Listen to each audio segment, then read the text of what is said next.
Tey Meadow is an assistant professor of sociology at Columbia University. She teaches courses on gender and sexuality, queer theory, qualitative methodology, law, as well as on the analytics of risk and uncertainty.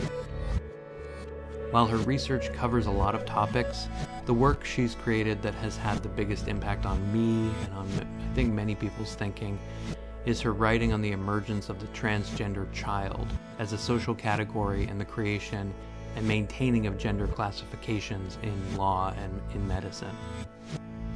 The book that we focus on here is the one she put out through University of California Press in 2018, Trans Kids Being Gendered in the 21st Century.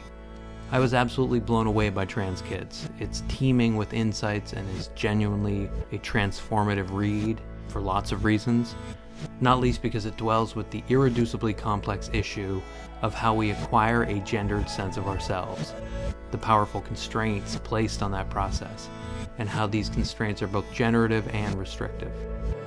As Tey puts it, we are all in an iterative process of creating ourselves in relationship to the categories that are available to us, in relationship to the expectations of others, in relationship to the social scripts we follow. While some will fit neatly into the available categories, quote, for the entirety of their lives, for other people, that is a more fluid process. She emphasizes that being truly gender expansive means affirming that if a person has chosen to inhabit an assigned personhood forever, then that is their choice. But if a person is not sure if they fit a certain identity category, then this is also a perfectly acceptable choice. It starts with accepting that, quote, all of these are legitimate ways to gender oneself. We talk about the overarching concerns of Meadow's work and the curiosities that motivate it, but we also work through the claims of Emily Bazelon's controversial article in the New York Times from June of this year, The Battle Over Gender Therapy. Meadow offers some really valuable correctives and complications to Bazelon's piece. She explains that the way Bazelon gives equal footing to those that problematize gender-related care is actually very misleading, because we've luckily reached a point, after a history of struggle for legitimacy from groups advocating for transgender rights, where it's no longer assumed, professionally or politically, that avoiding being trans is somehow the best outcome. There is now what Meadow describes as a massive consensus which says that, quote, affirming and facilitating gender nonconformity in children leads to better psychological, social, educational, physical outcomes for those children. Bazelon's piece lacks this kind of clarity.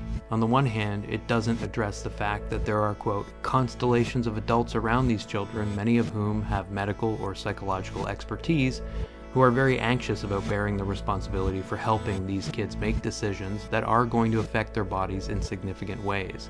But it also does this thing of throwing a spotlight on the so-called regretter, the transgender person who, after transitioning, decides to reverse it. First of all, Meadow stresses that this is, in her experience, extremely uncommon, and second of all, the regretter as a category is too easily deployed by people who, in Meadow's words, have some generational investment in maintaining very particular identity categories, the ones that we are familiar with and comfortable with and nostalgic about. In attempting to inspire anxiety about regret, it ignores the fact that ambivalence is in fact, quote, a fundamental human predicament that far exceeds transness. Existing frameworks, from Meadow's point of view, make it impossible to imagine gender as a set of choices that one can work through without having to know from minute one what the end goal is. There's a lot in this conversation that can act as guidance for political organizing and academic work. At one point, Tey talks about how a certain problem that people on the left tend to have is that they're self-critical and willing to avow their uncertainty, whereas conservatives, she says, tend to be more black and white about things. Nuance and self-reflexivity are good things, but it doesn't perhaps help us win political debates. In terms of academia, she gestures to the ways that this push for citation counts and publication counts can be detrimental if the goal is to produce a careful, considered conversation. This matters if we're talking about topics that are controversial, where it's crucial, as Tey puts it, for us to be understood for having said the thing one meant to say. What also clearly matters is who is speaking and who isn't. Because of the power of gender norms and the compulsion to protect kids from harm, many parent organizations that advocate for trans identities but are not led by transgender adults often make it their goal to produce or to promote, quote, the most normative, non-normative kids. The effect, in some ways, is to create a version of transness, she says, without trauma, and one that doesn't necessarily learn from what she calls the incredible wisdom gleaned from decades of navigating cisgender culture.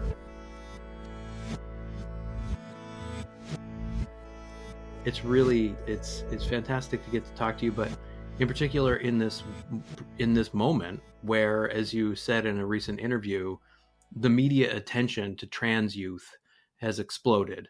And you say, like, in that interview for Columbia News, that that happened kind of serendipitously alongside you writing trans kids being gendered in the 21st century. Yeah. Which is itself is interesting. But like the first question, that I wanted to bring up was this interesting theorizing of sort of futurity in trans kids, your brilliant book, and what, because like theoretical literature on childhood has largely sort of hinged on the way that the child is symbolic of the future, like Claudia Castaneda's Figurations, or Lee Edelman's No Future. But your book has a different sort of approach to that. And one of the passages from the book that really kind of lit up for me is where you observed that, quote, "It is rare to have an opportunity to watch an emergent social category in transformation. Transgender children provide us with precisely this opportunity."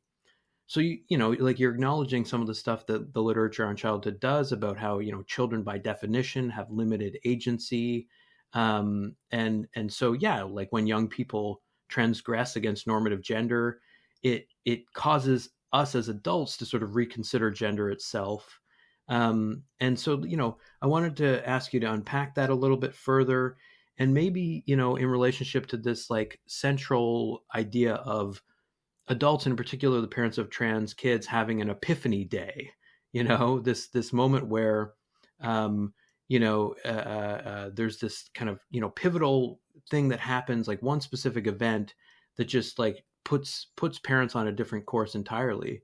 And whether you see that epiphany day that people have on the kind of private, domestic, like local level as a bit of a microcosm of the effect that transgender children can have more broadly by throwing, as you put it, the social process of gendering into sharp relief. Are we at kind of an epiphanal moment? I think there's a profound difference between the way, the people that you're citing are queer theorists talk about children as symbols of the future, and the way that I think about the future as it is mobilized in relation to trans kids. So queer theorists often talk about the figure of the child and all of the political stuff that we do to protect, quote unquote, children, right? And in that context, we're not talking about particular children, right? So arguments against homosexuality were often phrased in the form of, we have to protect children, right? From the damaging effects of visible homosexuality, right? Of presenting that as a viable kind of life course. And it was never clear what care folks had for particular children in this idea of protecting all children. I think what's happening with families now is that a lot of the action on the part of parents, on the part of psychologists and physicians is very tethered to an individual child and their imagined future, and how to kind of figure out what that future is going to look like so that those adults know how to treat a particular child in the present. So to be specific, if you have a child who, is around puberty and asserting a trans identity, the adults surrounding that child are trying to figure out how they can know if the child is, quote unquote, really trans, right? So that if they can be certain that this child is trans, then they understand that a certain course of medical treatment might be appropriate. If they know for sure that the child, is going to maintain more of a non-binary set of identities, then maybe then the path forward through medicalization is less clear, but not altogether certain. So I think that this idea of forecasting the future is a real preoccupation for folks that are trying to figure out how to understand a particular child's constellation of behaviors and statements, and sort of how to parent them moving forward. And when I talk about Epiphany days, I'm trying to mark this thing that I saw in story after story parents told me, where there would be a series of things that would happen, right? They would have a 3-year-old who would cry and scream every time they tried to put a dress on that child. And initially they thought, well, does the child have some kind of sensory defensiveness? Does the child have a cotton allergy? Or wool allergy? Does the child, whatever, is the child, what's going on? Or do they have stomach aches, right? Because kids didn't have language for what was going on. And then as the child grew, it would consolidate into more and more different examples of things that had something to do with gender. And then all of a sudden, there would be an experience, a moment, an interaction where all of those things that had happened before crystallized into an understanding that this particular child had an issue at the level of core gender identity, that it wasn't just about sort of being a boy who likes girl things or a feminine boy, but that this child actually felt like a girl, and that was something very real for that child. And that was the epiphany, that it wasn't just about behavior or desire or mannerisms or the perceptions of others, that this was an issue at the level of core identity. Mm-hmm. And it sounds like, this thing of like, and I'm kind of doing it, right? Like of trying to make the Epiphany Day a microcosm is like exactly counter to the kind of lived, particular, felt moment of transformation where, you begin to perceive what's actually happening. You describe the Epiphany Day as an event where, quote, disparate fragments cohered for parents. So that crystallization, and you start to see an experience of, a conflictual relationship to assigned gender. And so the Epiphany is such an important revelation. You write that it's because, quote, cisgender alignment is a taken for granted expectation by most parents, so much so that it takes tremendous counter evidence to refute. So when a coherent set of gender transgressions starts to get sort of strung together, you say a common move is for parents to like actively remove the room, as you put it. It's required for children to kind of realize their authentic gendered self, if I can put it in those terms. The book taught me so much about the difficult choices that come with being like present to the coming into being of a transgender being. And so, did you, in terms of your like intended audience, and you interviewed like over 150 parents, kids, clinicians, and activists all over the country. In doing the work, did you hope it would serve this specific kind of purpose for parents? When you imagine your audiences, how broad was it? Did you have sort of an ideal reader in mind at all? Well, that's a complicated question about academia. So I am a tenure track faculty member, and this was my dissertation book. So the first draft of it was a dissertation that was written to produce a PhD, and the book was written to produce tenure and job security. And that requires a certain kind of conversation with a literature, right? And for me, that literature was the sociology of gender. It was queer theory. It was gender theory more broadly. And I did write the book with an eye toward understanding a couple of things. And each one of those things had a sort of different intended audience. Part of it was that I was just interested in the phenomenon, that I was interested in what was happening around these kids, and I wanted to write about it. And that was my just basic intellectual and emotional curiosity. Those kinds of questions, I think, structure writing that speaks to a broad readership. I'm curious about this. You should be too. What can we both learn?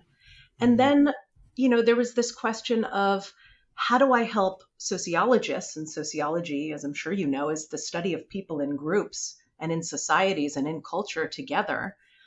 What can we learn about the way culture works in the contemporary United States from studying, this emergent social movement and set of categories?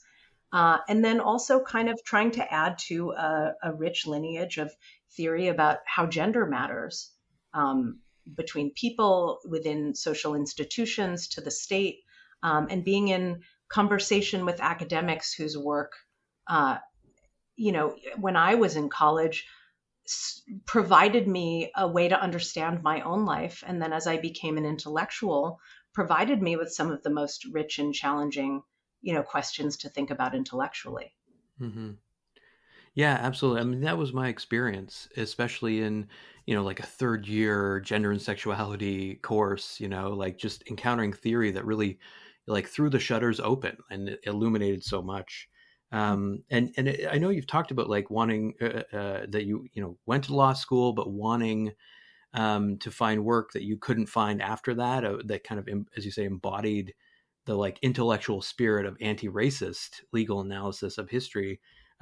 So following your curiosity is, it sounds like, has been sort of a guiding compass in a lot of ways for you, which is amazing. Like, it's like so easy to kind of fall into a certain kind of careerism, especially when it comes to academia. But you say in the interview I mentioned that in terms of your research, if people weren't sure that it was a good idea, you kind of felt like you were on the right track. Just like maintaining a certain kind of oppositional position. And in terms of like that oppositional, like power of your work, I wanted to talk about your response to Emily Bazelon's New York Times piece, quite a controversial recent piece from mid-June, entitled "The Battle Over Gender Therapy." You tweeted about the article saying, we just can't compare this generation of trans kids to make any rhetorical point we want. I have a lot myself to say about the Bazelon piece, but like, I wanted to ask you about, the kind of framing of it in some ways. Like there are a number of pieces like this that come from the New York Times. Like I think about the context of the New York Times reporting on the legacy of colonialism in Haiti, as though like people in Caribbean studies hadn't been pointing this out for a long time. Like it's not the same by any means, but like there's this way in which Bazelon is like boasting in that article about having exclusive access to folks inside and outside the field of gender-related therapy. I wondered if you could comment maybe on the framing, the authoritative framing there of the article, and the kind of presentation of this investigation by Bazelon as a kind of scoop, right? As an expose. Like this sort of access is not unique to Bazelon, but she's sort of like figuring herself as having, the specific access that gives us, the readership of the New York Times, like unique access. That's potentially damaging, right? Like taking that position and then making the kind of claims that she does. Well, I have a few responses to what you're saying. I do think she had a certain amount of access, but it wasn't necessarily because nobody else could have that access. It was just that she spent a lot of time talking to a lot of people. And I Mm-hmm. believe that to be true. But what she does in this piece, and this is not dissimilar from other major news outlets who've positioned things similarly, is that when you frame this as opposing viewpoints, one imagines a football field split down the center. And there are the people on one side who are experts, nationally recognized experts on gender, who think that, affirmative therapy is great and as little oversight as possible over individual cases should be had. And then there's another half of a football field that says, whoa, whoa, whoa, these kids are being transitioned much too quickly. A bunch of them are going to regret. This is a big problem. And that there are these factions that are equally distributed that are both holding extreme positions and totally contradicting each other. That is not what is happening. So every single major medical governing board in this country, and psychological and psychiatric Review Board has put forth a public statement saying that affirmation of trans identities is the way to go, right? Mm-hmm. That we are now in a moment where there is actually massive consensus that affirming and facilitating gender nonconformity in children leads to better psychological, social, educational, physical outcomes for those children. That is the consensus. Now, within that consensus, there is some disagreement about the line between support and scaffolding and medical gatekeeping that is transphobic. And there is some disagreement, for example, about how much therapy somebody should have to have before they can access trans-related medical care. And even for adults, letters from therapists are required for gender confirming surgeries. So the medical establishment is invested in a certain degree of gatekeeping. I think that there is a kind of conservative political imaginary in which, people are thinking that somehow these children walk into a clinic, within 5 minutes they're labeled trans, handed a bottle of hormones and a syringe and told to go home and have a nice life. And that is, in my experience, not what is happening. Right.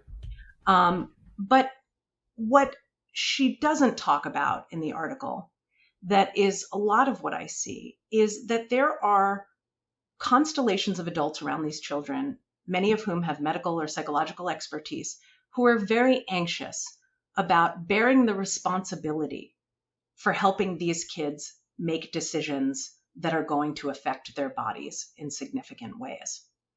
And I think that we understand the complexities of adolescent psychological development pretty well. We understand the ways in which gender is a process and is emergent very well.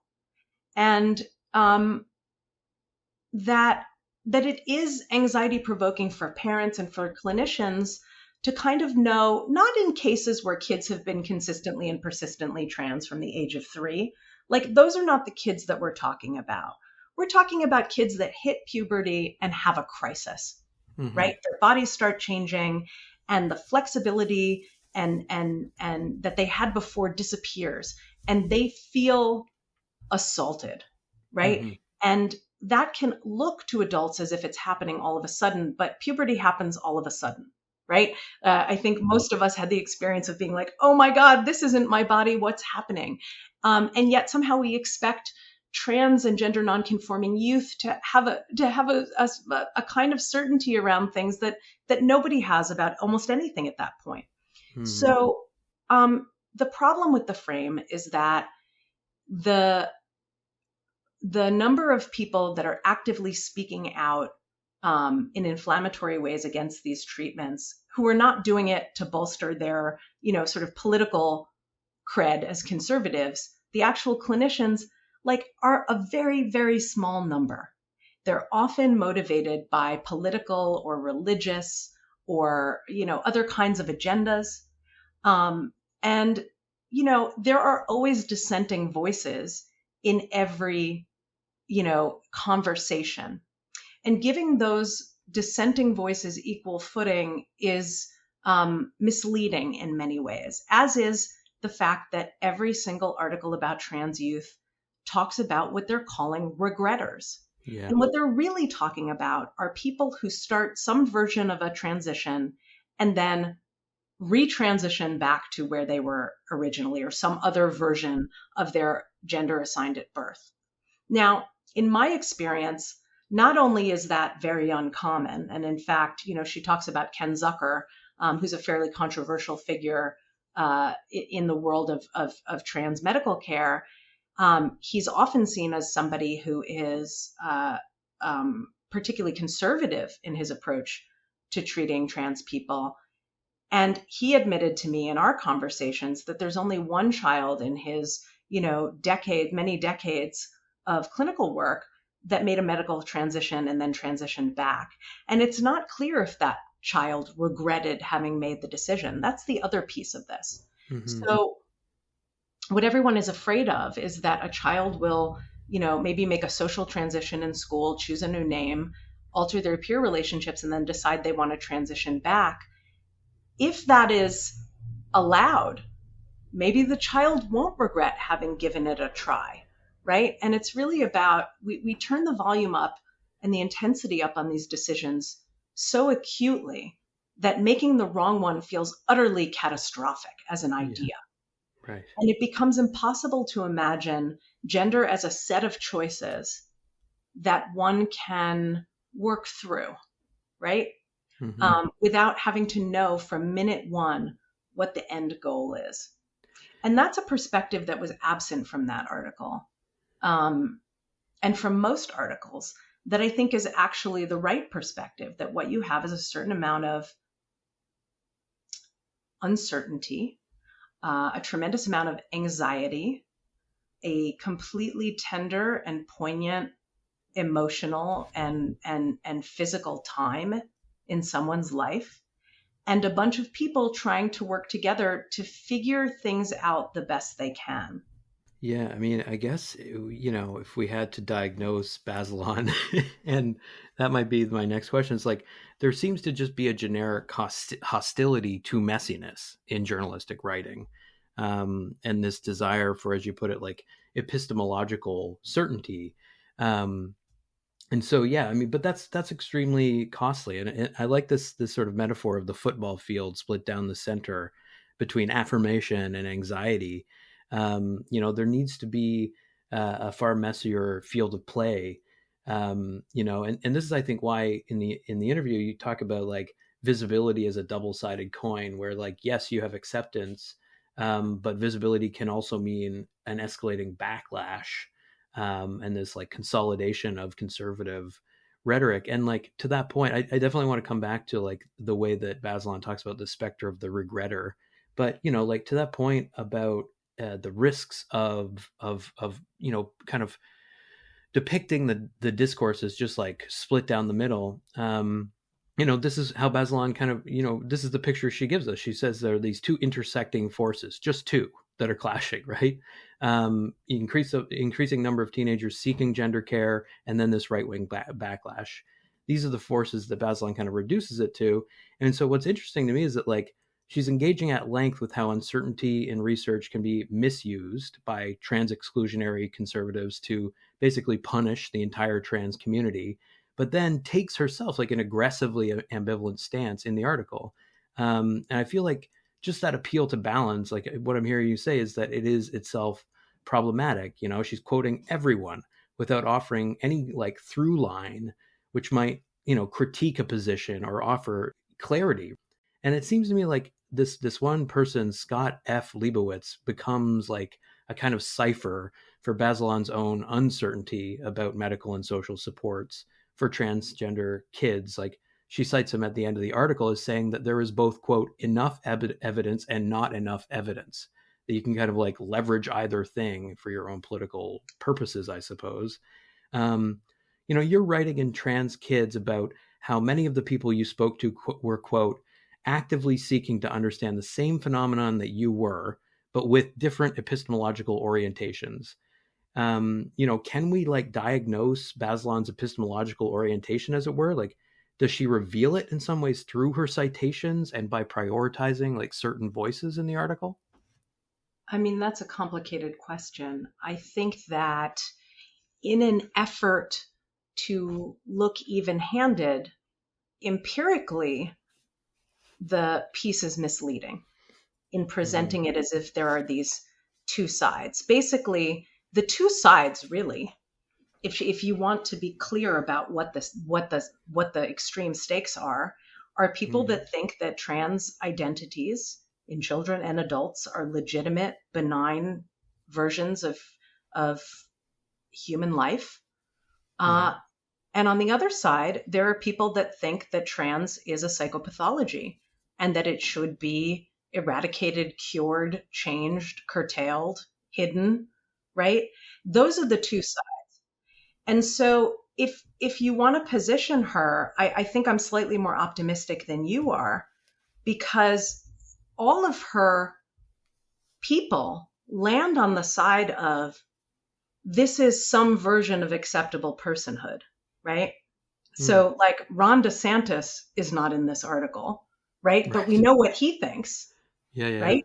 So I think that she's not quite as malignant um, as some other people who've written Sure. about these, but she's also not particularly careful in her um, suggestion that the affirmative community is split. Hmm. Because I think it's far more, and even the folks in WPATH that were revising the standards of care that she was writing about, you know, critique them, sure, if you think that there's too much gatekeeping, but they weren't saying that these kids shouldn't get treatment. They were talking about how they should get treatment. Hmm. So, and they weren't really all that concerned with the specter of regret. The idea is that they can help kids and families, and really it's the parents' decision because children don't have the right to make their own medical decisions till they're 18. Um, sort of how to get the best outcome where everybody has the most certainty they can have that they're doing the right things, and that Hmm. and those people being the adults who ultimately have the authority to make decisions on children's behalves. Right. Yeah. I mean, I really, I appreciate that perspective. I think I was, you know, mostly critical in reading the article, but you're right that there's an, an aspiration to balance that we don't necessarily have to see as malignant. But like at the same time, that lack of care can be costly, I think, in certain ways, like stigmatizing support in some ways, like in particular, like the kind of the flourishing of social media supports for people coming out is something that I think she takes aim at to some extent in the article. But this idea of the regretter, I guess, is something that obviously you're extremely nuanced about in the book. You take it very seriously, how like facilitating transition really hinges on a form of forecasting that is difficult to do. And so it seems to me like Bazelon is like leaning pretty hard into sort of an anxiety inspiring set of concerns about the regretter. um, it almost feeds into this sort of extremist rhetoric of like Abigail Shrier's narrative in Irreparable Harm, like layering regretter stories on top of one another as though they become like incontrovertible proof, and then like leaving it to, I guess, the reader to determine what precisely they are proof of. Like I might be reading too much into it, but the article feels to me like a case in point for the claim that you make in the book that the regretter serves as a symbolic container that produces the outcome it purports to reflect. Do you think that, this is an article that could be potentially exploited by transphobic groups? It is not, of course, like a far right by any means like depiction of this debate, but you know, Bazelon has to be aware of how her appeal to balance could potentially lead to the article being leveraged by like conservative populists, I think. Sure. I mean, I think conservative po- people have their own media and they don't really need the Right. New York Times for that. Sure. Um, so I don't know. I feel less concerned about that. But I do think that, look, there are a lot of different reasons that people talk about regretters, right? Hmm. And there are also some quote unquote liberal media. I'm thinking about Jesse Singal in The Atlantic, who wrote entire stories about regretters.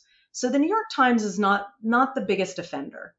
And I do think that it is important, like, and this is actually probably, I mean, this is a different podcast, but part of the problem that quote unquote liberals have is that we're self critical, right? That we're actually willing to have some equanimity in the way that we discuss things, um, even in the face of then having to like deal with uncertainty, having to deal with internal contradictions, whereas, conservatives tend to be more, sort of black and white about things. I don't necessarily think that that's the wrong approach. I think that the intellectually nuanced approach is always the right one. We don't win arguments by pretending that problems aren't there. Yeah. But I think that what I would say is that, I mean, I would say a couple of things. I would say that, I mean, you're not asking me the question of why I think regretter discourse is so powerful, but I'm going to kind of answer your question by discussing that a little bit, Right. I think that it does a few things. So first of all, it imagines a kind of human certainty that we have over almost no decision in our lives. Can you imagine if we started telling people, you need to go to therapy for 6 months before you get braces to make sure that you really want to have straight teeth? You need to go to therapy for 6 months before you get married, or before you pierce your ears or get a tattoo, and I'm not analogizing these things. I'm not saying that being trans is like getting married. And you've talked a lot so far today about ambivalence and uncertainty and our discomfort with it. And I think that that is a fundamental human predicament that far exceeds transness.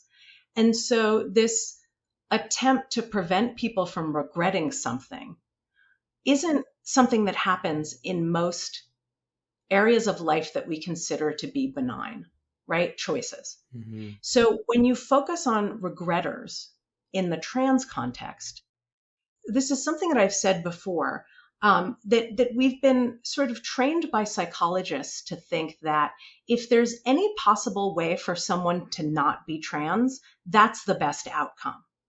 And so what we're protecting against is the idea that someone who doesn't need to be trans might end up that way, or might end up that way for a little while. And that comes from either our fear that they will want to retransition, or some kinds of political commentary from older lesbian and gay activists that suggest that some of today's trans youth might have been gay in another time. Andrew Sullivan has said this all over Twitter and various other places. But the presumption there is that that would have been a better outcome. You could have just been gay, not trans. Mm-hmm. That trans would be the suboptimal outcome, or that we should have some generational investment in maintaining very particular identity categories, the ones that we are familiar with and comfortable with and nostalgic about, right? But if you start thinking of trans, and this is the fundamental paradigm shift that I think is not fully made its way into culture, if you think of gender nonconformity as a fine choice for inhabiting a body and a personhood in the world, and you intensify how important each individual gendered choice is, then it becomes easier not to be so afraid that a child will try something and then change their mind, right? Now, it becomes more complicated when we get into medical treatments, and we can talk about that. But I think the first thing that happened historically is that, and the New York Times article points to this as well, is that the first set of things people became okay with were what were called social transitions for kids. Sure, change your name, identify as whatever you identify as, like, let's buy you some new clothing and let's see how it goes, right? And I think that we have some agreement now that seems like a fine thing to allow children to explore, right? Mm-hmm. And if you don't think that's a fine thing for them to explore, that is because you think that being trans is a less legitimate way to be a person in the world. Right.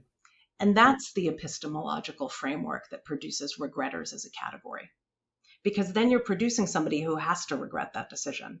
Oh, I tried that thing and it didn't work. And boy, do I regret that. Instead of, I tried that thing and I really learned a lot about myself and what I was trying to use gender as a solution for. That is so interesting, and there's so much there. It makes me think about the story of Al Val, who is a Canadian comedian who came out as transgender during the pandemic, and how she talks about, keeping it a secret for so long, like literally saying, like, I'm going to go to my grave with this secret, and then deciding to be happy now, and contacting her uncle in San Francisco, and literally experiencing what you just described of, like, let's see how it goes. Like, let's spend a week being like savoring the freedom of being, your authentic self. And then there was no going back, right? There's well, can I offer a slight reframe to what you just said? Of course. So rather than spending a week being your authentic self, as if that is a thing that already existed, right? Right. I think it's spend a week seeing if this is your authentic self, right? Because the thing that we tend not to think about with regard to gender is that gender is a process, right? It's a process of being a person in the world. It is not an option to not be a gendered person in the world, right? And we can talk about where non-binary identities fall in there. I have my own particular perspective on that. But you don't get to opt out of gender completely because things are gendered. If not by you, then by others.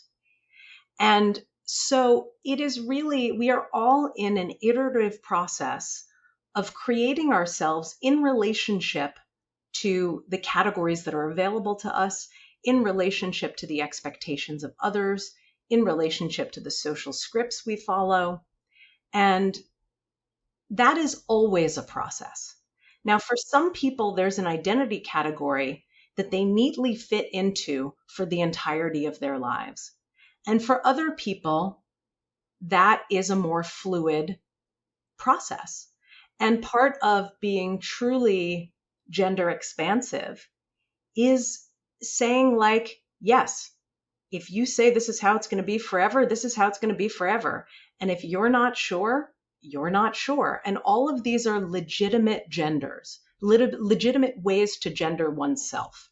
And so I think that the truly expansive approach is that, a 10-year-old child has 10 years worth of knowledge and a lifetime of opportunity, which is not to say that you shouldn't let that child be trans because they have a lifetime of opportunity, but to say, sure, be trans, let's see, right? And if that doesn't work, that's okay. You get to choose because it's your life and your personhood.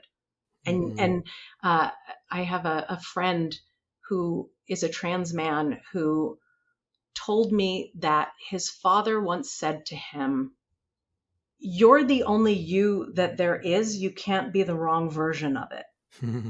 And I thought it was such a poignant thing that I've started saying it to my own daughter. And that's the bottom line. If we could import that perspective into our understandings of other people's gender identities, I think there would be a lot more peace, Yeah, no.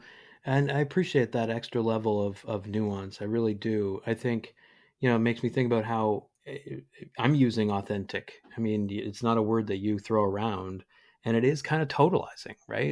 It's this thing that says, yeah, that there is a right version and that you might be out of alignment with it. And that you need to find it, and it puts pressure on it. It's like, as you say, it's about making it easier to not be afraid. And but what, we are all often not in alignment with our authenticity, right? Like a lot of social life demands that we not be. I think people have talked about that in new ways after quarantine, right? Yeah. Like my authentic self would be perfectly happy wearing sweatpants every day, but I kind of can't get away with that. And I don't mean to be dismissive because I do think that there are many of us who don't live in alignment with our authentic gender because there are social expectations. Now, some of those social expectations are, I want to call them benign, but they're not benign. I mean, ask any woman who gets home at the end of the day and takes off her very uncomfortable bra, whether wearing it is fully in alignment with her authenticity. Some women would say yes, because I actually feel like I'm expressing something. And other women are like, this is a torture device. Clearly designed by men, right? Like, so it's, but I think that gender is what psychoanalysts call a compromise formation, right? It is a way in which we attempt to merge what feels authentic to us in the moment with what is intelligible and recognizable and acceptable to the people that we interact with. Yeah, and I mean, I could keep going and going. This is, this is so interesting. But I guess I'll use the Bazelon article. I'll gesture to it once more on the question of like visual culture, visuality. There's this concern in that article with things like butterfly videos, which Bazelon calls like these beautiful portrayals of self-transformation that she's at the same time like representing as both valuable and like misleading. the idea seems to be that, this kind of almost pop cultural form of facilitation and support is like baiting teenagers, as she puts it, in progressive communities, people with privilege in particular. There's like this subtle kind of class critique in the article, as like jumping onto some kind of fashionable cause, that they're finding something there, and almost exploiting it to some extent. That she literally at one point calls it a kind of internet fueled mass craze. um, so there's this kind of like specter of pop culture's influence on impressionable young people, and as it seems to me, like in my reading, almost like an etiology for what she calls the unexplained rise in trans-identified teenagers. But then, like, there's also this sense that it's beautiful. It is a source of self-love and validation and support. There's a bold use of photography in the article to, I think, also embody that kind of self-love to some extent. Do you see these kind of competing messages in the article about the power of visual culture in particular? It's not necessarily something that you talk at length about in the book. There is some stuff toward the end of the book about like the body and performance and the choice of the cover image for the book. What do you think the effect is of photography, basically? Like, does it tell a story of either suffering or strength? What role does it serve in some ways in like preserving and supporting trans lives and selves more broadly? Well, I think you're talking about two very different media, right? So one is the YouTube Mm-hmm. video, right? The YouTube trans coming out narrative.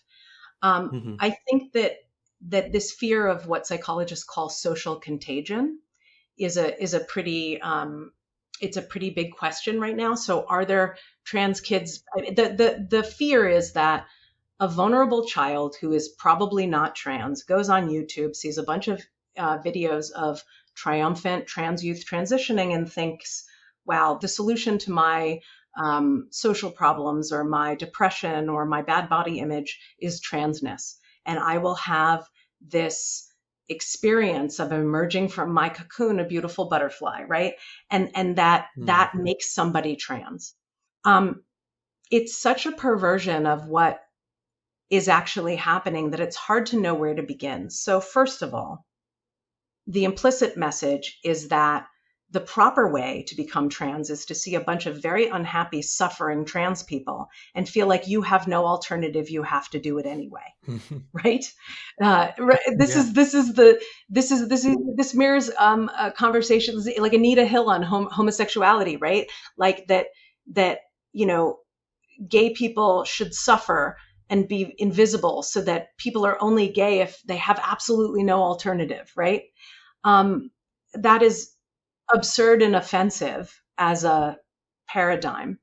But beyond that, the emergence narrative, the kid who suffers, and then breaks out of the chrysalis, is the story of a child whose gender has been repressed and regulated, finally breaking into some sense of delight in being who that child is. I met many facilitative families whose children were enjoying their gender all the way along.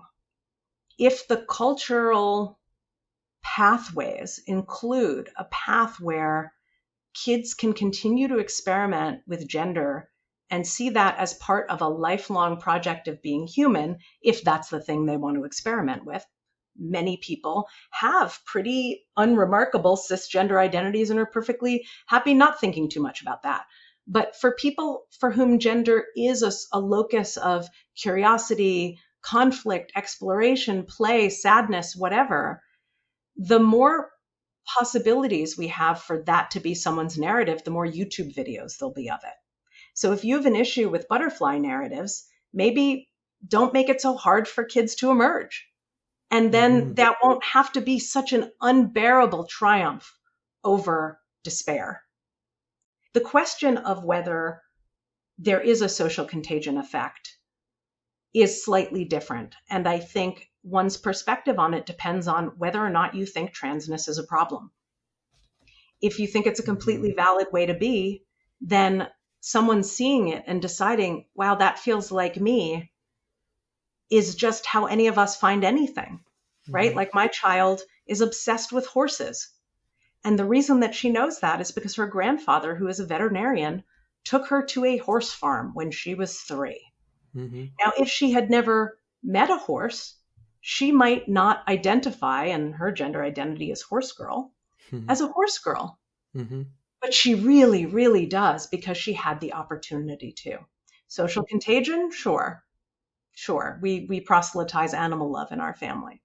And so I think that I see that differently. I do understand parental anxiety. When you have a kid that has a really complicated psychic life and a bunch of intersecting diagnoses, I think parents are naturally confused about how to disentangle gender from any number of other things that might be going on with that kid. And I've seen that play out in a lot of different and interesting ways. But again, the more benignly we approach gender diversity, right, the more that is not the source of dysfunction or unhappiness, right? And you can actually separate it out from the underlying clinical depression or the kind of complexities of an ASD diagnosis or something like that, right? Yeah, it reminds me on some level of the way that like Lindy West talks about encountering, I think it's like Leonard Nimoy's photography and like, willing herself to see the fat body as beautiful. And she says that it was almost a form of sorcery, right? But it worked.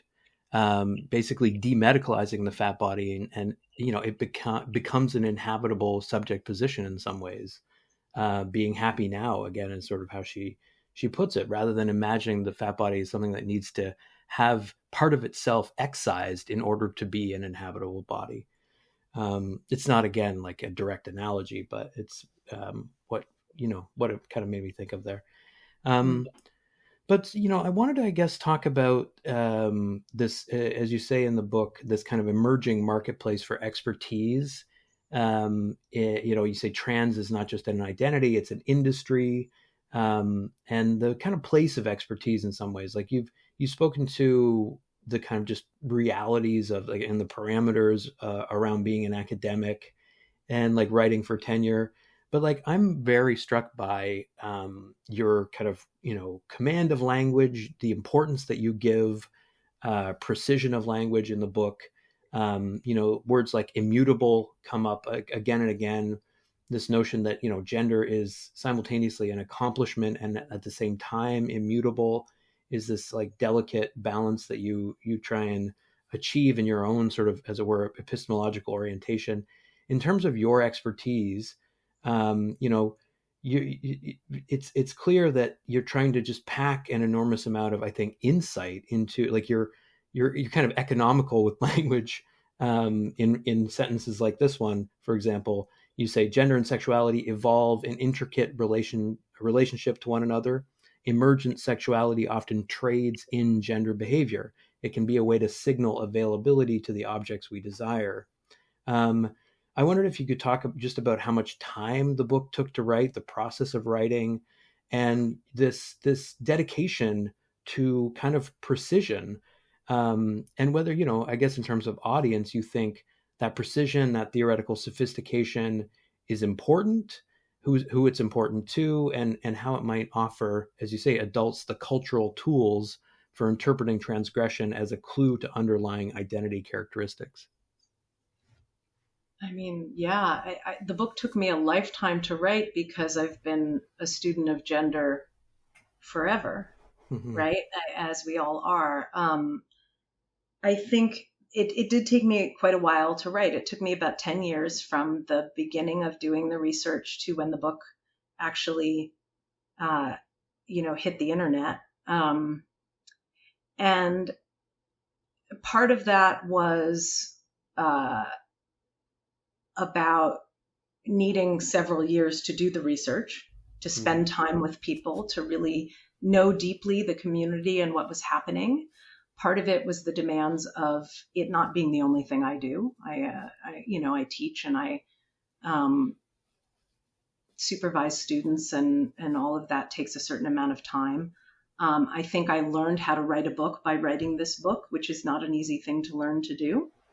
No. And I had a child during the time that happened. And as those of us who have children know, that's not a negligible commitment of time and energy and emotion.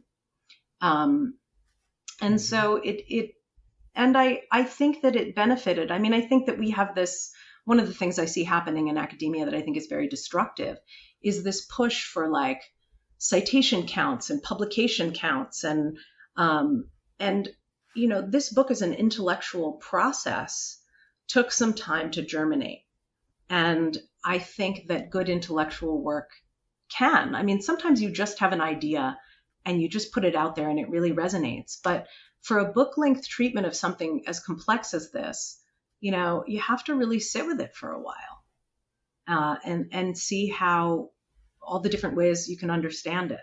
And I appreciate the commentary on language. Writing as a craft is something that I work very hard on. And I do struggle for precision because I think particularly when you're talking about topics that are controversial, it's important to be understood for having said the thing one meant to say. Mm-hmm. And so I do tend to be pretty careful as much as I can be at any rate. Yeah. And I think it's super valuable. I mean, something that you take a certain amount of like, critical a critical perspective on is some of the kind of market-based thinking that has prevented, it seems to me, in my reading of your book, parent-run organizations from actually adopting the perspectives and the approaches of adult transgender activists. You're taking issue with that specific kind of like tactical approach to political communication that exists within, like, I think parent sort of activist groups, to just increase the visibility of transgender lives, transition transgender lives in particular.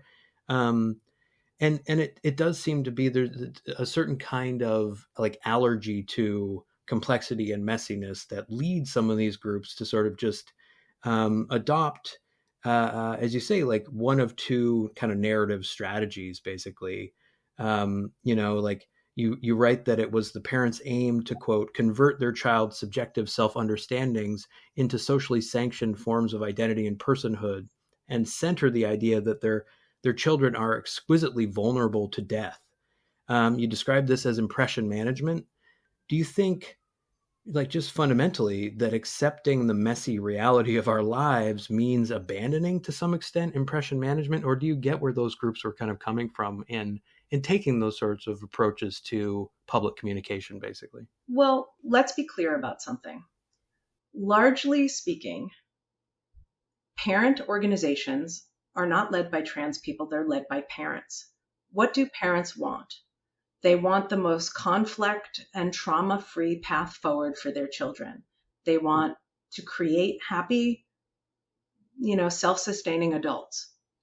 We are taught that the best way to do that is to find a normative path that's not going to alienate too many other people.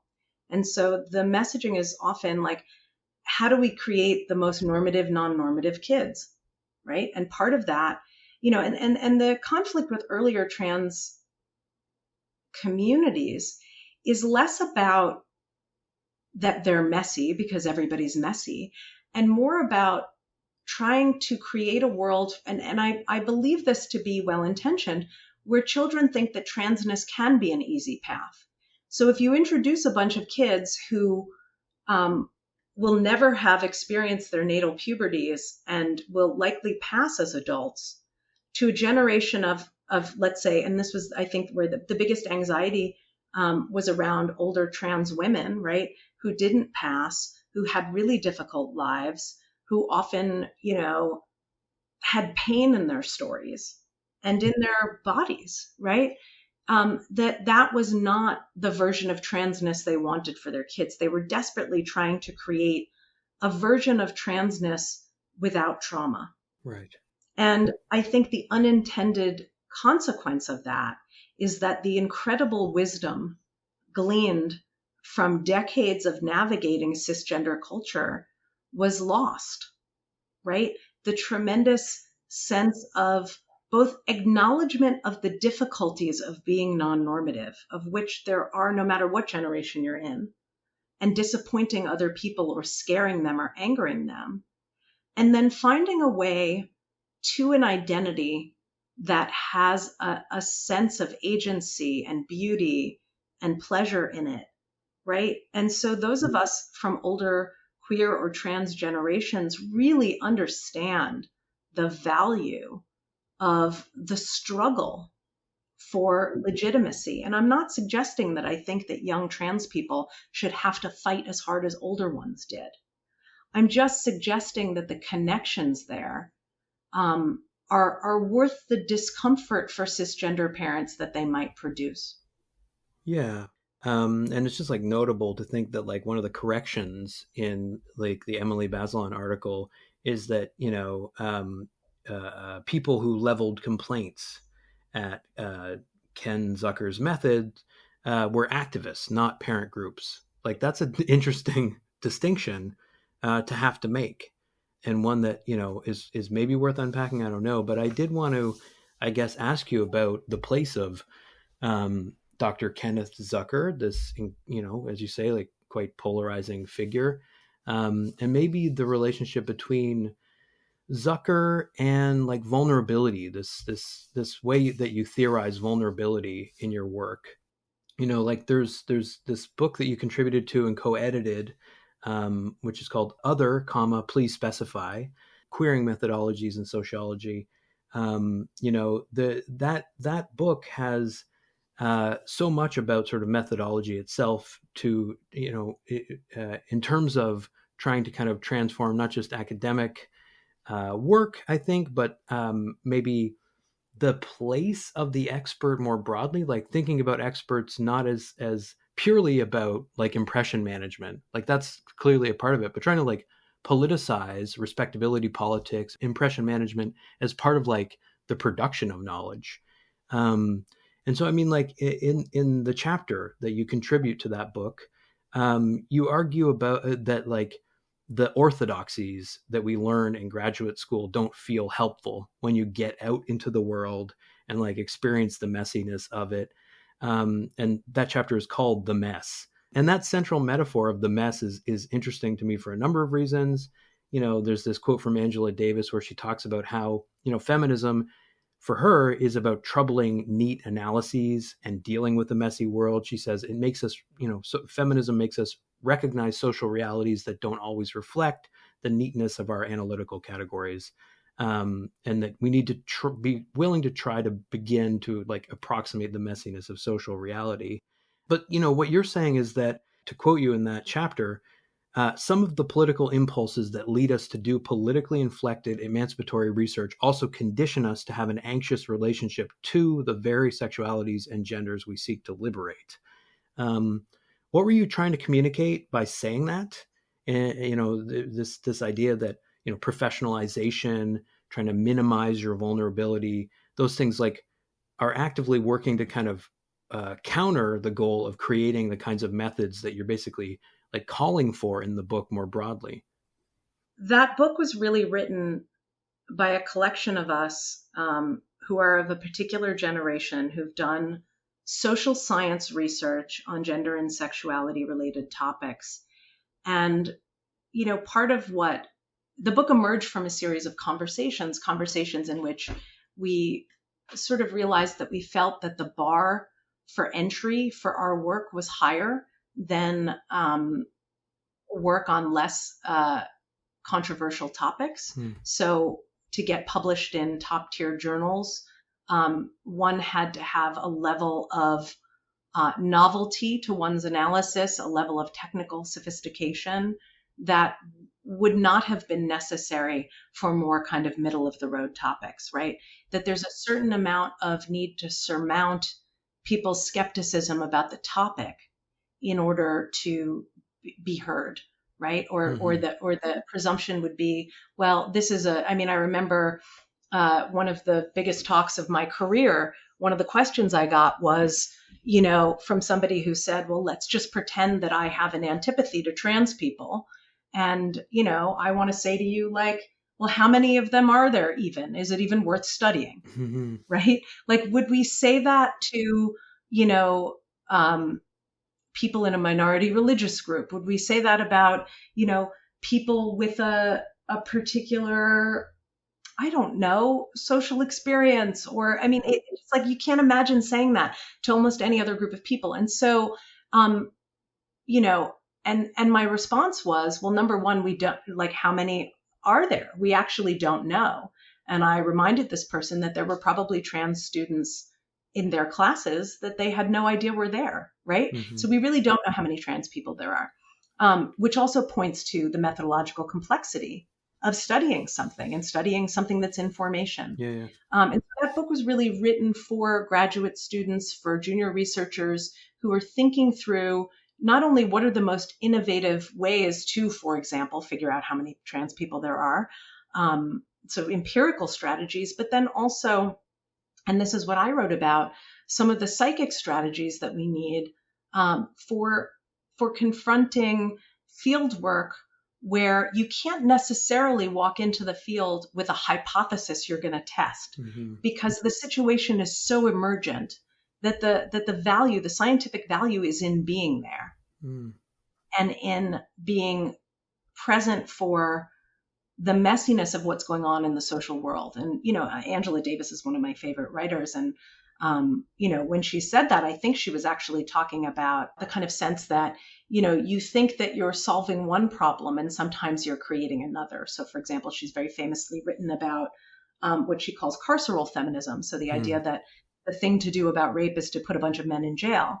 And she said, well, that's great, except that our carceral system disproportionately punishes poor people of color. And so that isn't going to punish and as we see this happening, right, the incredibly wealthy white men that are responsible for tremendous victimization and because of their power and social influence end up, for example, on the Supreme Court. Yeah. So that the messiness of the world means that our social and political responses are never simple. And our research methods may have to also be somewhat nimble. Mm-hmm. So it's precisely about like trying to deal with these emergent problems and innovate, I think, methodology in ways that are not orthodox. Like, so trying to blend, as the book does, queer theory and empirical research, two things that have historically been like at odds, to achieve a specific kind of like political, intellectual goal. Well, that's also a bit of a misperception. I don't know that queer theory and empirical research have always been at odds. I think that they see themselves as odds now. Heather Love actually just released a book that's on this very point. That's on the fact that many of the things that we see as fundamental and new about queer theoretical interventions in the 90s actually were happening in the social sciences in the 60s and 70s. So going back to, like, some of the foundational work by people like Laud Humphreys and kind of trying to destigmatize homosexuality and to divorce sexual behavior from identity and community membership, and Evelyn Hooker, and that a lot of Mary McIntosh, the homosexual role, says something that looks an awful lot like what Foucault wrote in The History of Sexuality. She just did it 12 years earlier. And so I think that because of the cultural moment that queer theory emerged in, because it emerged in the academy, because it emerged in the humanities, it imagined itself to be doing something completely novel and then positioned itself as anti-methodological. But many of those insights came from earlier, quote unquote, deviant studies in sociology, which, we look at the idea of deviance now and see it as somewhat a stigmatizing framework. But oftentimes what sociologists of deviance did was take things that people stigmatized and tried to understand them as forms of social variation. Hmm. Right? And what people's investments were in deviant identities or in, ways of being that were outside the norm. And so I think I've long felt that that this understanding that queer theory has of itself as being anti-disciplinary is fairly, I don't know, it's anathema to my understanding of what's valuable in it. Yeah, I think, and that was my encounter with it. I mean, in an English and cultural studies department, that saw it as just sort of, simplistically almost like and hegemonically like against a certain kind of disciplinary categorization, and that led to on occasion these sort of go nowhere conversations that were mostly about just purely like linguistic fashion in my experience. Rather than trying to like grasp at the roots, so to speak, of certain social issues and speak materially about what emancipation might mean and what it might require. Like flirting with these forms of realism that do get, I think, kind of castigated for being just bad, just sort of inherently dangerous territory. I mean, it leads to things like the so-called grievance studies affair, this like academic hoax by these three people who are trying to like expose the I guess like the superficial nature of academic journals in cultural queer racial justice and gender justice. That hoax cast this weirdly like, I mean, people have maybe forgotten about it to some extent, but in 2017 and in 2018, these three people, these kind of conservative academics, decided to publish articles that were, trying to parody a lot of the sort of humanities form of queer theory in particular, it seemed to me, that had become fashionable. And what's notable is that they were like successful in getting these articles published. And then the idea was to sort of expose so-called grievance studies as something that was fundamentally, like a waste of taxpayer money. Like in similar ways as as Chase Strangio said, like the Emily Bazelon article comes at a time where it's a pretty awful time to give fodder to these sorts of like right-wing groups. I think that grievance studies hoax came at a time where these departments were under attack, like were struggling for resources. Yeah, but you know what? For a very long time, white men in power have said that any research that encompasses one's subjectivity is biased. Yeah. And that is its own epistemological fallacy, right? You can only imagine a neutral research agenda when you have no sense of your own subjectivity, Mm-hmm. right? Yeah. I know. Yeah, I know what you're saying. And it's something that, I spoke with Jennifer Esposito and Venus Evans Winters about in relationship to their textbook, Introduction to Intersectional Qualitative Research, right? Like they're trying to actively work against that sort of disembodied, aggressively neutral kind of approach to producing knowledge. And I think like there is something, I think autoethnography is itself becoming a little bit of a fashionable method, but at the same time, I think there's power in it, and to some extent, like you're kind of experimenting with autoethnography. I don't know if you would call it that in your writing. The chapter that I mentioned, the mess on queer vulnerability and fieldwork, is one in which you are, giving an account of yourself, to use Butler's phrase, to some extent. Like you're quite vulnerable and open about your exchanges with, especially Ken Zucker, who is such a big part of the first half of Trans Kids. You talk about how in the chapter you were, quote, a relatively normatively gendered kid, and how in your exchanges with Zucker you were, quote, acutely aware of the contours of your body and felt a subtle shame. That idea of being the object of the analyzing gaze is something you're very open about in that chapter more broadly. And you say like it's a mistake to imagine that the people that you're interviewing, that you're studying, don't also know that there's like a certain maybe power dynamic that comes with uh, uh, you know being studied. Again, Venus Evans Winters, Jennifer Esposito talk about this, like building trust in communities where it is understood that it's not necessarily a balanced relationship, that there is an academic who seeks to, on some level, gain from this exchange. That is present and needs to perhaps be identified. I wonder if, like, to some extent, that's what you're trying to identify in these moments where you're thinking about the analytic gaze. In a second, I'll ask about Ken Zucker, but did you have any thoughts on that in particular? Well, I mean, I don't understand the texts that you're talking about to be autoethnographic. So the idea of autoethnography is that your research site, right, your ethnographic field site is yourself. Right. And that was never the case for me.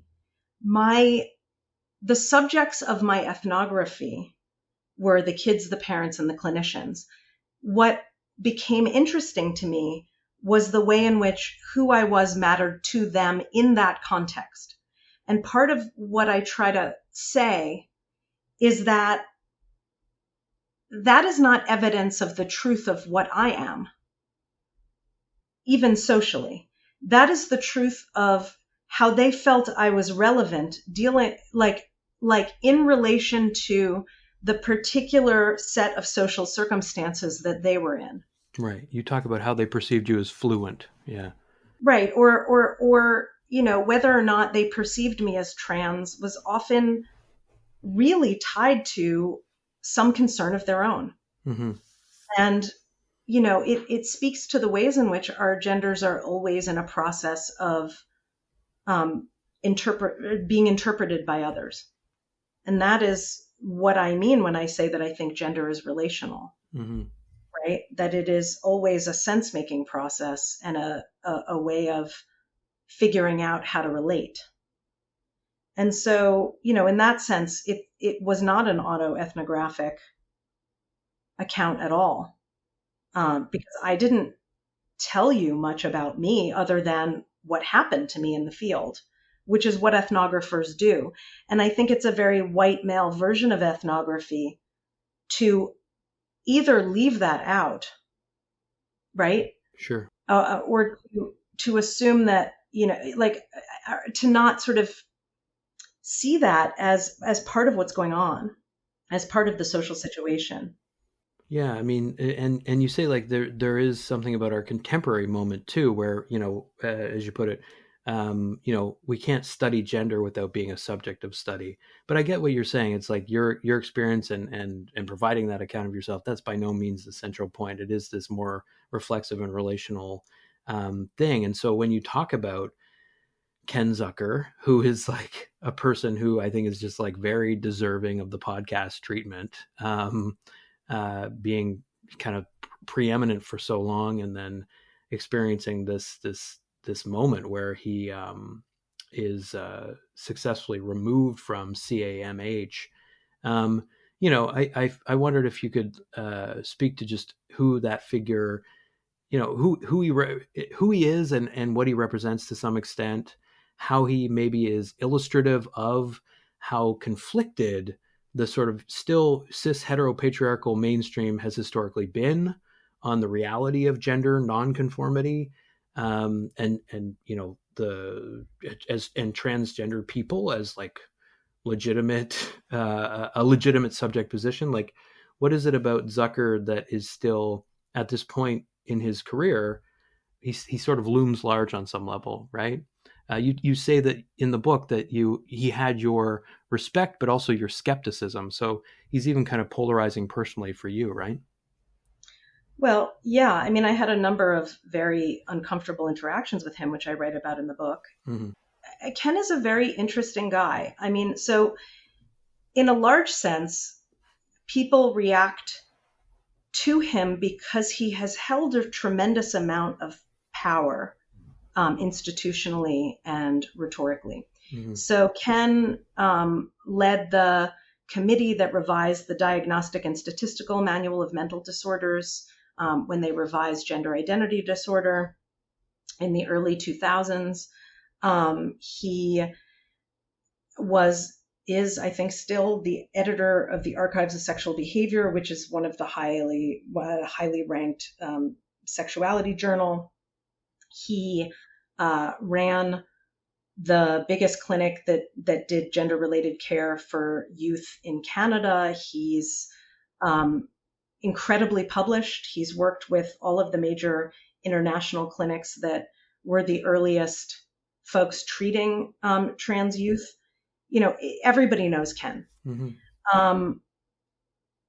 What is remarkable about his career is that, on the one hand, Ken was the first clinician that I've been able to find prescribing hormone blockers for youth. Mm-hmm. But that having been said, he was a big proponent of if we can make this kid not trans, that's the way to go. Right. So his approach was to do lots of potentially damaging things to try to prevent transness in his patients. So I, for example, interviewed a parent who brought her child to his clinic, and Ken encouraged this parent to, take away all the kids' dolls so that they wouldn't be inclined to engage in, these kinds of like feminine play behaviors. And this parent found that to be very damaging for her child and eventually stopped doing it. These are not things that are acceptable anymore. But what is remarkable about Ken's career is that in the span of just 20 years, he went from being on the absolute vanguard of the treatment of trans youth to being really, but for all intents and purposes, kind of a social pariah. Mm-hmm.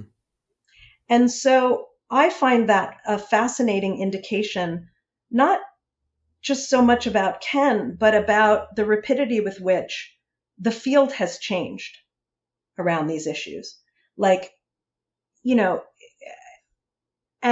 And he is no longer, when I first met him, I walked into his office, and it looks like one of those, it was clear he'd been working there for decades, and he had just stuff everywhere. And one of the things that he handed me was a button from a box of buttons he had that said, "The," in capital letters, "gender identity guy," which is how he saw himself, mm-hmm. right? He was the guy. He mm-hmm. was the straight white man who was the authority on all of this. Yeah. And now there are trans people who are themselves doctors saying, "Step back now, sir. We see this differently."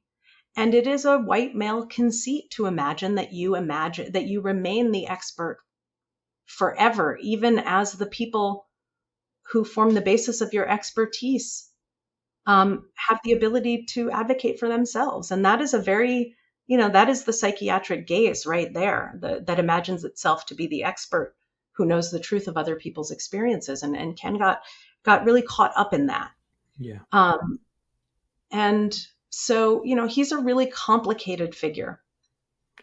And I mean, so interesting to think about just that button itself, like theorizing that button in a way, because it's as though, it's like harmless fun to sort of assign himself that position to such an extent that you would have this button made, right, to kind of, promote your own expertise. An interesting thing that's happened in the trans community. So a sociologist named Steph Schuster has been writing about this and has a new book on you asked this question before about the consolidation of medical authority over gender. And, it's also interesting. There was a surgeon who for many years was one of the few places trans men could go for top surgery. And I remember learning that she would give her patients hats that said "Bev's Boys." And people would wear them. Right. And by Bev's Boys, she meant people who she had done top surgery on. And so there's this sort of sense of branding, but also ownership. Yeah. A sense of, and I think in the early days when there were really just not that many people doing this work, it also wasn't a particularly easy path to decide, what I'm going to do? I'm going to be a trans top surgeon. Right? Like that was not the most legitimate way to make your cash. Ken's more complicated because I think that he worked in very normative channels. So, it's complicated. Like there was a certain sense people had of their own benevolence for working with this population to begin with. Mm-hmm. But then that translated into a kind of ego inflation. And that's different from in Trans Kids, you're writing about how, facilitative care, that form that, is now current, that is more kind of accepted and contemporary, that is consumer focused. Like you kind of talk about how it's kind of a consumer first form of care. That's different from what you're sort of describing, which is this form of professionalization that is about almost like, brand loyalty, this form of like, producing merch and so on, like that is still privileging the expert. And there's something more kind of tenuous about that, and less sort of about, the particularity of people's experiences, to gesture to what you were saying at the beginning of this conversation. I had some questions about masculinity, the way you write about masculinity in Trans Kids. This is something that you've already spoken to with regard to like how Zucker imagines himself. You talk about how he seemed pretty overtly patriarchal in some of his views. There's one parent who goes to him for care that talks about this, like these masculine sort of pretty conservative understandings of how the gender division of labor in the home should go. It is the case that the book understands masculinity as, quote, uniquely fragile, which I found really interesting. Like you talk about how it takes twice as long for parents of feminine boys to recognize their gendered personhood.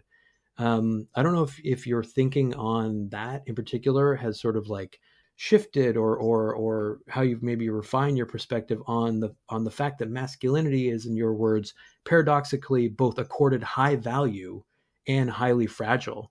Like, how does that manifest itself in terms of gender related care, but also like politically from your perspective? Well, I want to restate your summary a little bit. What I found was that parents of boys who exhibited feminine characteristics actually identified that as being about gender much more quickly than girls who were masculine. Hmm. And that is not actually all that surprising. I mean, in some ways, it's feminism 101, right? Like girls can exhibit certain masculine traits. If you have a daughter who likes Lego and wants to wear an engineer cap and wants to play basketball or wear shorts, people aren't too concerned. But if you have a boy who's wearing a dress, alarm bells go off and parents become very anxious that there's something wrong with this child, or start imagining it to be about sexuality, or and so previously, and this was Ken's bread and butter for a long time, people would bring feminine boys into his clinic to be fixed, right? And if these kids had overtly female identities, that was even more of a serious concern. And so whereas girls playing dad while playing house was not a big deal. Somebody had to do it, right? And so I think that continues to be true, but and that the bar for understanding a child to have a trans identity is higher for female assigned children. So largely, the parents of masculine female assigned children like had kids who either had to say, I'm a boy, I'm a boy, I'm a boy, I'm a boy, or cut off their hair for the parents to start thinking there's something serious here. Whereas, the feminine male assigned kids in the study, these parents were telling me about being pulled in to school by their preschool teachers because the kid spent too much time in the dress up corner, and being told by religious preschools that they weren't going to let the kid do that anymore, or having neighbors say, our grandparents, I'm worried about him. Mm-hmm. He's too feminine. He's going to be gay. He's going to have a hard life. And so these parents were thinking about gender much earlier and for much more minor infractions. Now, the thing that's interesting is that some clinics are reporting greater numbers of trans boys, so female assigned children who are masculine, who identify as boys, coming in than in previous generations. And I don't really know how to interpret those numbers. Part of it, I think, is because we used to understand gender clinics to be the places you took your gay son to be fixed, right? That was the point of them. Now, as they have transformed themselves into places that facilitate rather than regulate gender, although they regulate it too. I mean, that's what the substance of that New York Times article was about, was how best to regulate it. But they're going to see a new population of people who believe their gender to be something that they want help with, who come in for that help. And that will, encompass a broad spectrum of people. So I think that, part of what leads to the fragility of masculinity is how valuable we think it is, and what a shame it would be to lose it. Yeah. Right? It's also a form of misogyny to imagine femininity as a devalued trait. Yeah, no. And, I won't take too much more of your time. You've been incredibly generous with it. There's a remarkable passage in Trans Kids where you write that parents, doctors, psychologists, teachers can move a child from one category to another, and the entire apparatus, all the social processes previously employed to shore up a child's kind of sense of self as male, then shift to consolidate the very same person as female in one iteration. And yeah, like one space where I see that experience of shifting sort of being talked about in creative ways is in comedy and in performance. Like comedians, it seems to me, are, and only a handful of them, but a growing number, are trying to use the stage, YouTube, Zoom, all of these spaces, as a means of like negotiating the messiness of gendered personhood. As I mentioned, I interviewed Al Val in her tight pants set on YouTube. She jokes that she's conflicted about inhabiting a feminine identity in some ways. Like she's open about this and tries to, as she says, like give permission to audiences to kind of laugh at that struggle. But so, she's on this trajectory where she's like gone from talking, about gender as something that is like silly on some level, that is almost arbitrarily assigned, to having this deep investment in being a woman, to the, as she says, the best of her ability. River Butcher is another comedian who came out as transgender during the pandemic. He likes to take aim at conventions of gender presentation.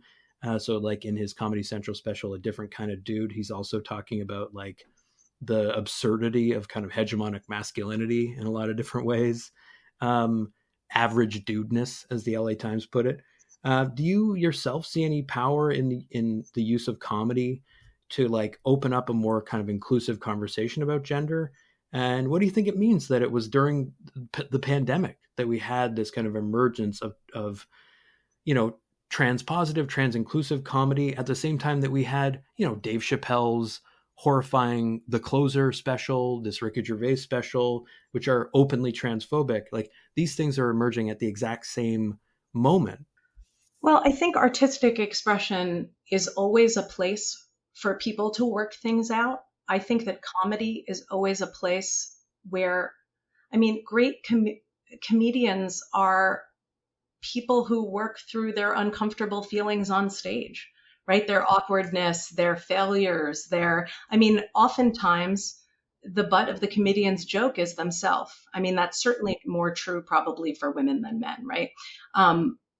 But I think that gender is funny, right? From early stand-up comics like Rita Rudner and Lily Tomlin, that their jokes were always about their subjectivity as women, right? And they're pointing to the absurdity of some taken for granted aspects of life. The thing that's wonderful about trans and gender nonconforming comedians is that part of what they're poking fun at is the naturalness of gender as an idea, right? When it takes so much damn work to make it happen. And so, the thing that I point to in the book is that, we all live in the fishbowl of gender, but when somebody transitions and all of a sudden you're speaking to them differently, or you're buying them different clothes or different birthday cards, or you're imagining a different future for them, all of the stuff that was previously invisible becomes acutely visible. And you begin to understand, gender takes a lot of work. And I think that that is part of the kind of payoff rhetorically of those performances. And I think self-deprecation is often a route to bids for social acceptance, right? So many of us who were, outcasts in one way or another, learn to be self-deprecating in ways that entertained other people to deflect negative attention. Yeah, well put. And that's pretty much exactly how Al Val kind of communicates the purpose of her comedy as a political tool, as a communicational, set of, inventive methods for trying to move audiences is, to overcome a lot of what she was experiencing and using, as you say, self-deprecation as a route to social acceptance. There's something clearly empowering about occupying that messy place in a public way through artistic performance and making it clear that gender is funny. So I can't tell you how much I appreciate you doing this. It really was a treat. It was a workout, but it was a treat. Thanks again. Thanks so much for your time. Take care.